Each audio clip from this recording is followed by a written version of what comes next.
All right, assalamu alaikum wa rahmatullahi wa barakatuh, brothers and sisters. This is going to be a conversation between me and Khabib. I'm going to speak less, and we're going to hear him more, inshallah. And of course, we're going to have Khabib answer a few questions and be with you all, and inshallah, you guys give him great energy. Bismillah, Khabib. This is not the first time we sat down together. Brother Khabib wants the lights to be on in your face. Okay, Brother Khabib, put the lights on. Assalamu alaikum wa rahmatullah. Because a lot of people come to see me, brother. Nobody's here.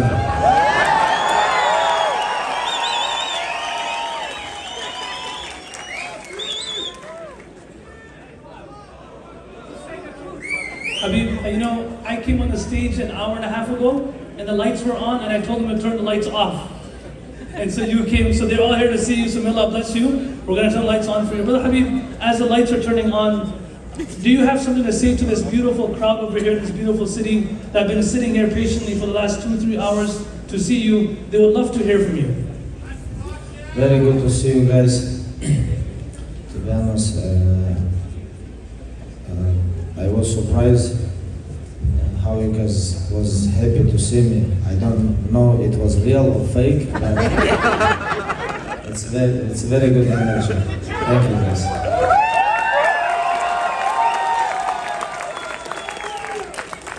Khabib, this audience is, in English we call it very rowdy. Okay, so inshallah we'll try to get through the whole conversation. You guys definitely cheer him on. Khabib, you know, I'm going to ask you questions for the next 45 minutes. If I ask you a bad question, please don't smash me. Please, let's go in the green room and we can speak over there. I'm a lightweight, I only weigh 40 kilos, so. Brother, light come on your face, not my face. It's have to be on my face. People have to see me. Where's my light? Inshallah, light will be on your face as well. But they want to see me too. Look.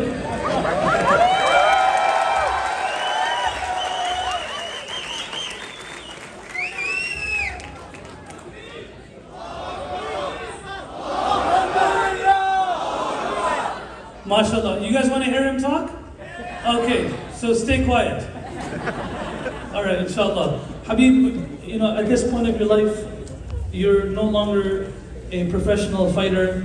Can you describe your current life and what you're doing now that you have completely retired? Current life, it's nothing special. I'm living like all other people. It's like normal life. You know, I have family, kids, and I have myself. I'm traveling a lot and traveling around the world, almost everywhere. And try to inspire people. You know, sometime we make like meet and greet like this here. After a couple of days, I'm gonna be in Toronto. You know, it's like nothing special, normal life. You're a special person, brother. You are a special person. Let's give Khabib a round of applause. Special people, they always say they're not special. That's the beautiful thing about special people. So may Allah bless you. You also, after retiring, you became a coach, and then shortly after that, you retired from coaching. Are you actually retired from coaching, or are you retired from cornering? No, it's not like I'm retired from coaching. You know, like sometimes I go to gym, I share with my knowledge, with my experience, with all my brothers. You know, it's like it's not about I'm retiring coaching, but with MMA, going to cornering, fight week, everything. You know, it's like with this kind of stuff, I'm done. And but I still sharing with my knowledge and experience with my brothers, and this is one of the most important things in my life right now. Before I become maybe 40, right now, because I still have things to share with them. You know, it's like grappling, wrestling, some mental things, and I still coach my brothers. Is the coaching part more difficult, or is it more difficult to be a professional fighter yourself? You know, when I was a fighter, when I go to the cage, you know, it's like you can control yourself, you can fight with your opponent, you can do something. But when you're coaching, when you're cornering, it's very difficult because you just can talk, you know, and you can do nothing. And that's why, like, I prefer to fight than cornering, you know, because, like, personally, like, myself is like, reality is like, I like fighting more than talk.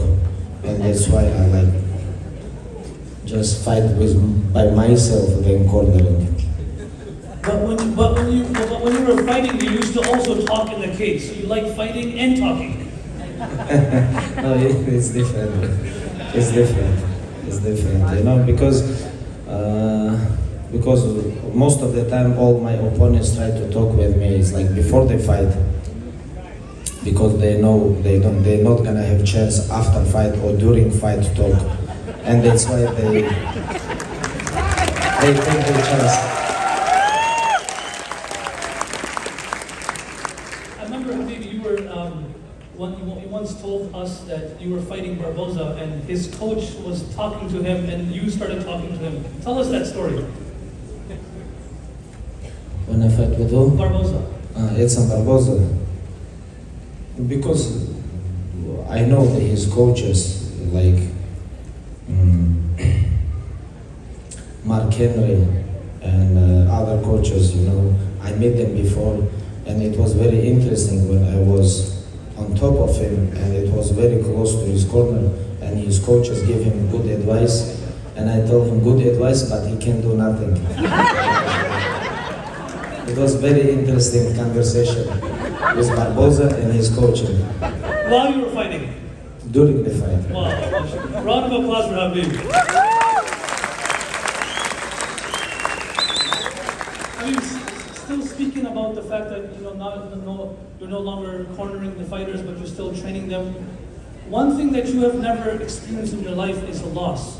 You're undefeated throughout your career, but now you have some fighters, your friends, your cousins, your brothers, most of them win most of the time, but some of them lose.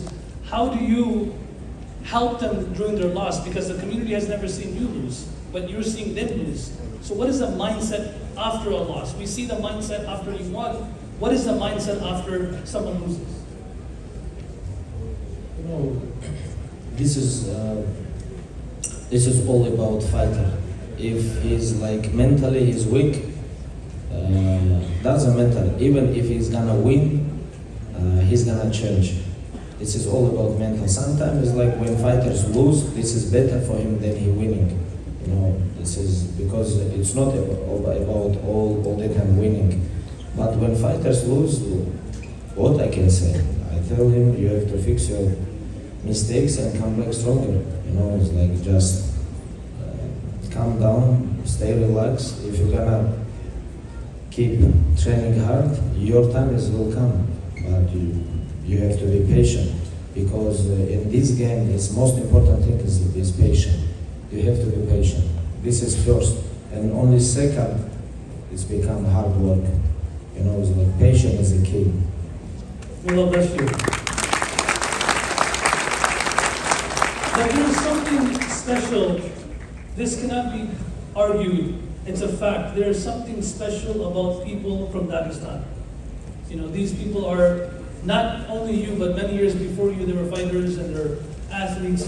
What makes these fighters from Dagestan so special? Not just grappling, not just striking. This location, where we have location, Dagestan location, when we look at this is door between Asia and Europe.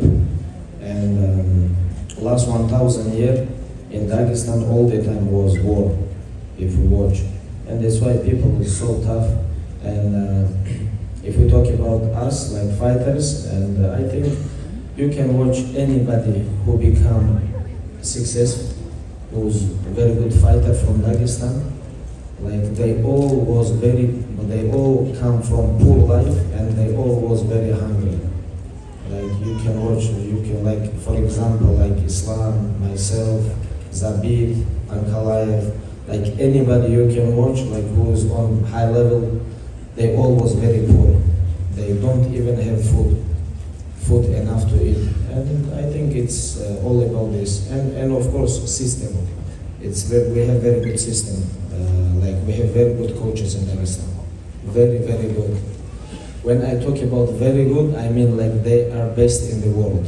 Not only in Dagestan or Russia or Europe, I mean like all around the world. Like, you know, how many billion people here? Like 8 billion, they are best.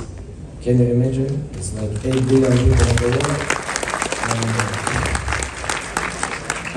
I mean our coaches. I don't mean only my father.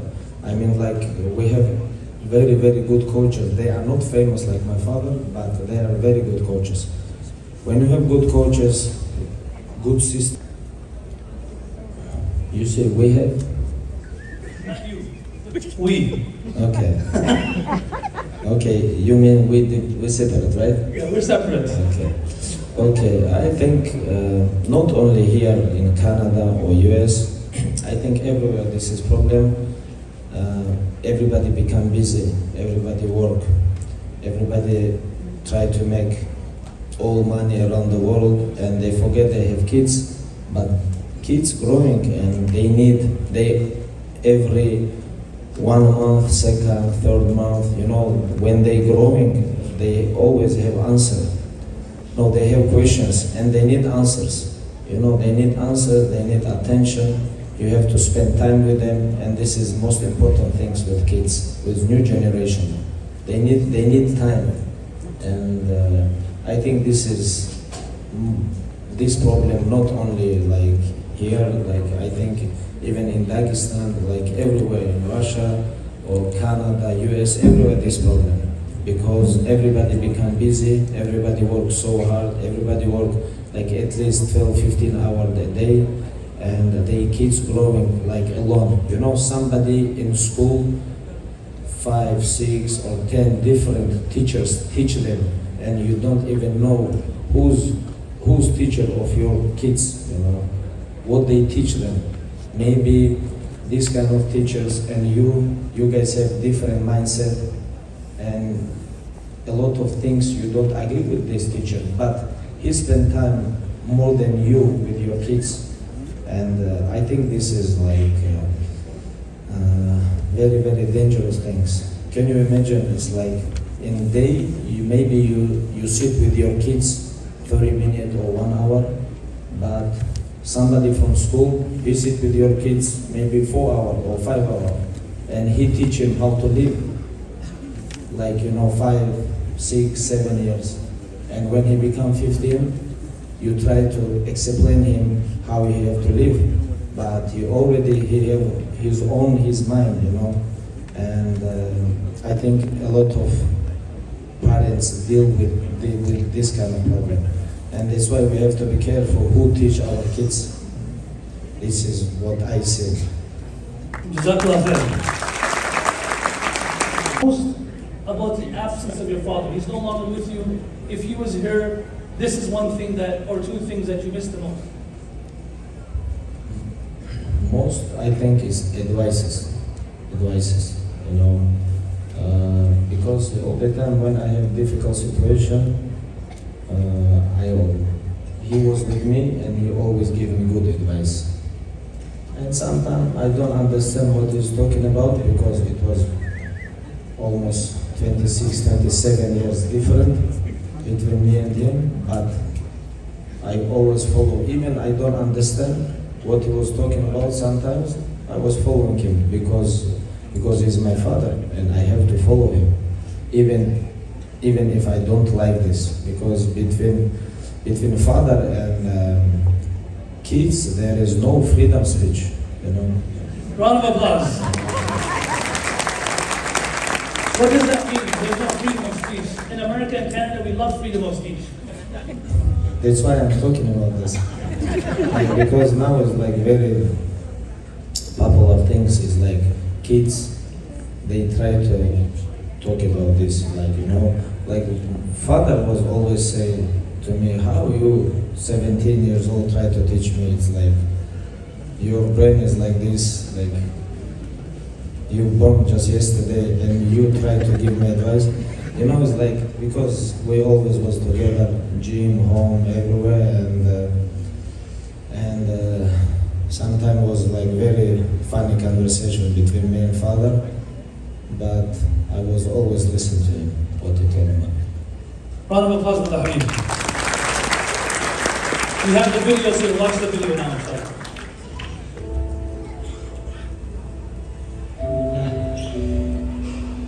Inshallah. Alhamdulillah.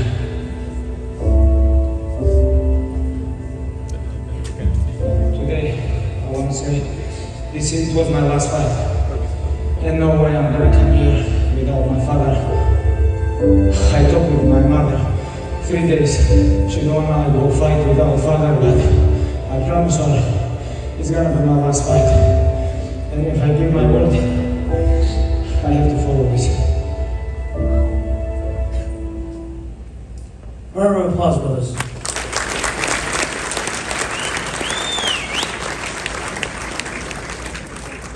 Habib, you know, I also lost my youngest brother, and if I ever see a picture of his or a video of his, it doesn't, you know, it's hard for me to talk. But, you know, you had these two different emotions. The first time in 8 years, your father was by your side in the Dustin Poirier fight. And then the first time ever you had to fight when he was not by your side, the Justin Gaethje fight. Please tell us about these two different emotions. The Dustin Poirier fight first, and then the Justin Gaethje fight second. With Dustin Poirier, it was my first time when my father was cornering me in UFC. Because before that he never had visa, like US he can come, and yeah, it was, honestly, it was a very, very fun fight week, and very, very emotional, and with good energy fight nights, you know, when I beat him. And it was like one of the best fight week in my professional career, because I remember how was he nervous, how I talked with him before fight, after fight, like even almost during the fight, like just right before our fight beginning, when Bruce Buffer was introduced us, I see his face, like, and he was very nervous, and I told father, relax, calm down. And he was very tough, and he told me, I'm good, focus on fight. I remember all this conversation and good energy. And it was very good energy. And after that, what happened with him and my fight versus Justin Gaethje, it was very hard fight, you know. Emotionally, it was very hard fight, and same time, I have very tough opponent, and it was not easy to deal with everything. But Alhamdulillah, like father told me a long time ago, like if you want to shine, like you know how to make diamonds. All diamonds make under very high pressure. If pressure gonna come, if this is don't broke you, you will be like diamond. If you broke you, this is your way. Okay, you gonna be like former champion or something like this. To become diamond, you need pressure, you know, and it was true. Round of applause. You told everything already. What I have to say. They did. Yeah, it was very good joke, but it was under control. If you watch the video, it was very close to father. It was like maybe 2 meters. It was my corner, and he tried to choke me. And you know what interesting? I told Islam before the fight. I told him. I told Dustin like guillotine choke with right hand. I wanna try to take him down on the cage, close to cage, and I will give him my neck. I wanna give him my neck to make him tired. And I told him right before the fight, when we was backstage, locker room. And first time when I tried to take him down, it was position. I was waiting. He don't take my neck. And second time, round number 3, I remember he take my neck and he tried to choke me, you know. And I gave him. When he was very close, I moved my body.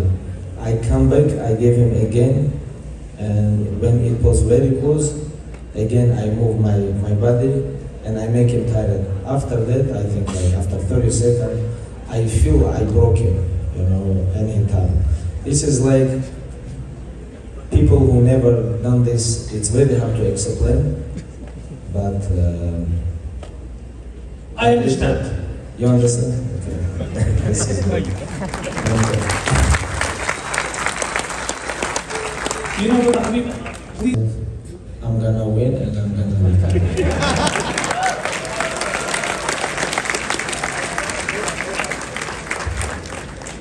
I mean, where do you get that confidence from? No, I was thinking always like, if this happen, but I'm thinking only about victory. Why I have to, why, like, how is somebody like Justin Gaethje or other people, they are not like professional like me. They drink, they smoke, they do whatever they want, how they gonna beat me? So,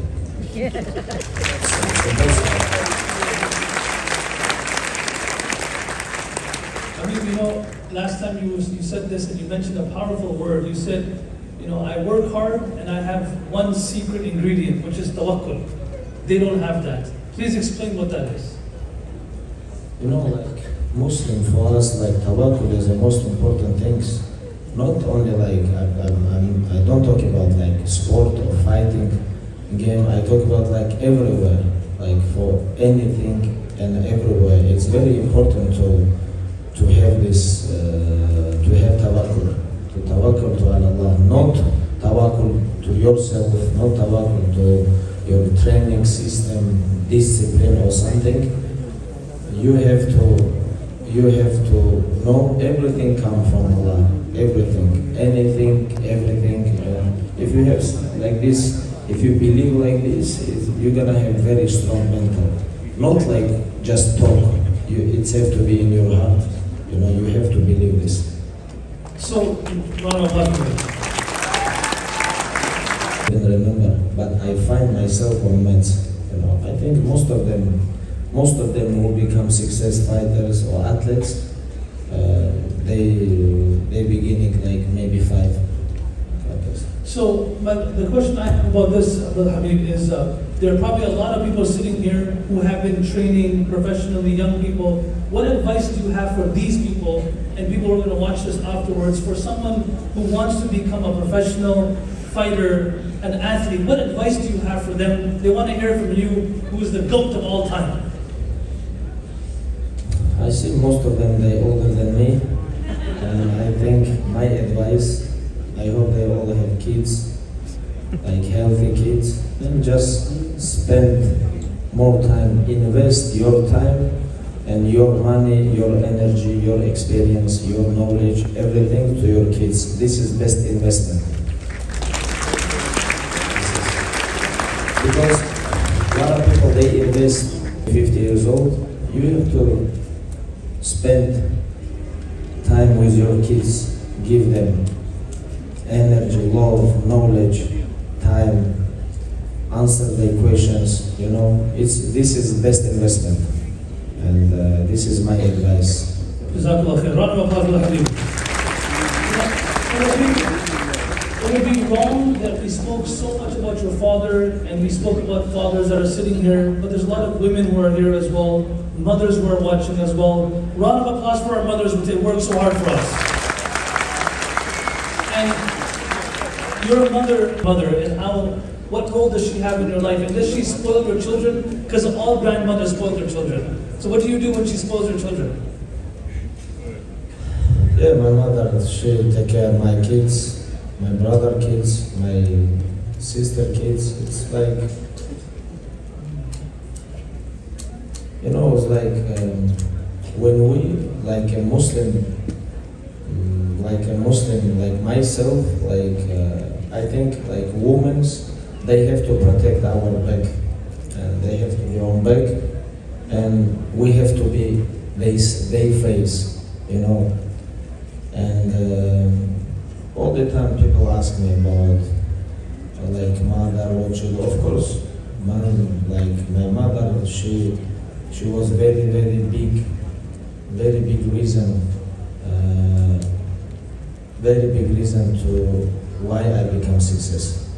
Maybe she was bigger reason than my father. Round of applause. Like we say, like mother is a madrasa, like we say, like mother is a school, you know. We men's, like we travel, we go there, like, but all the time with our kids, our women give them education, and of course, my mother was one of them who invest to me a lot of energy, knowledge, like education. It's like very big reason of my success. MashaAllah, round of applause for Habib. So every time I see you sit with the Hafid, you always ask, you Hafid of Quran? Which Qari do you like the most? And you have, you know, very deep interest in this. Did your father, in your upbringing, did you ever go to madrasa to learn the Quran? Is that part of your education system in Dagestan? Please talk about that. Yes, it was one of the biggest parts of my life, because in my village when I grew, it was like even my first place, like tournament where what I win, it was Amajos. It was my first time when I become champion. It was I was 9 or 10. It was 9 or 10. It was in my village, a big competition between village young generation, and I became champion. It was 9 or 10 years when I was. Before that, I never win nothing. You know, I compete in freestyle wrestling, judo, like Greco-Roman, everywhere. But first place, it was in amateurs. Because in my village, our kids, everybody learn Quran. That's why it's for me, it's like these people is very special. Not only for me, for us, like Muslim people, they who know Quran, like Hafiz, they are very special. We cannot treat them like other people. They are not normal people. They are better than us, and because they know all Allah words inside their heart. You know, they keep, and because of these people, we are become Muslim, and that's why we cannot treat them like other people. Round of applause for Habib. Beautiful. Interest has come from when I was living in village, when I was 15, maybe 12.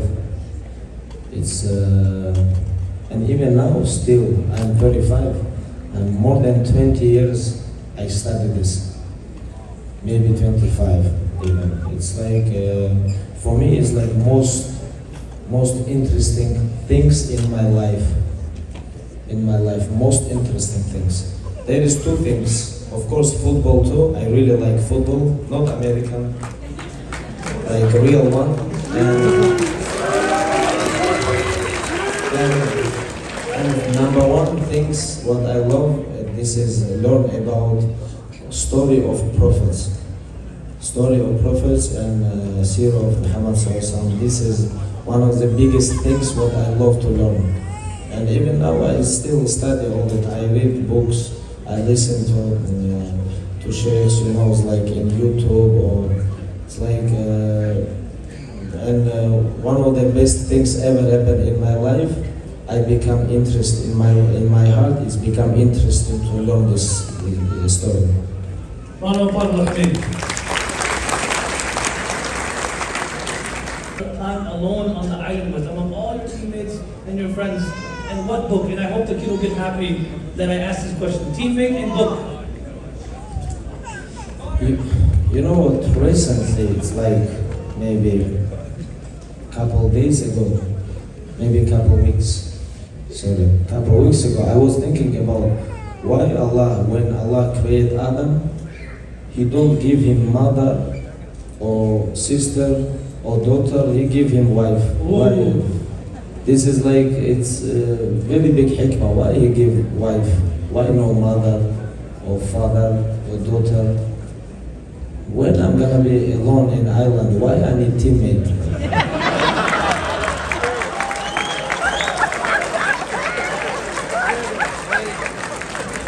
You have to explain these kids, we need population.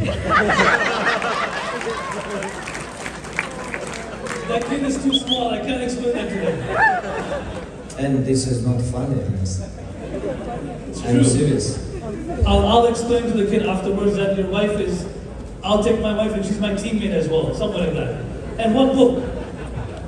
What book? Your wife, and what book would you take with you? When you're gonna be...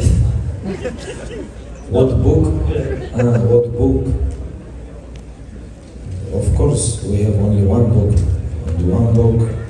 It's become on my head, this is Quran. Other book, I don't know. Yallah, bless you, Habib. They have one more video to play, and then inshallah we're going to conclude our discussion today, inshallah. Guys, I think last one. Yes. My advice, doesn't matter you rich, you poor, you strong, you weak, doesn't matter who are you. Just remember, everybody gonna die one day, and when we will die, we will meet with Allah, and we have to prepare for this day. This dunya we have to use to have good meeting with Allah after when we die. I think it have to be goal for all of the people. You know, when you have in your mind, when you die, you will meet with Allah. Everything is become easy, everything become correctly, and this is my advice. Round of applause for the Habib.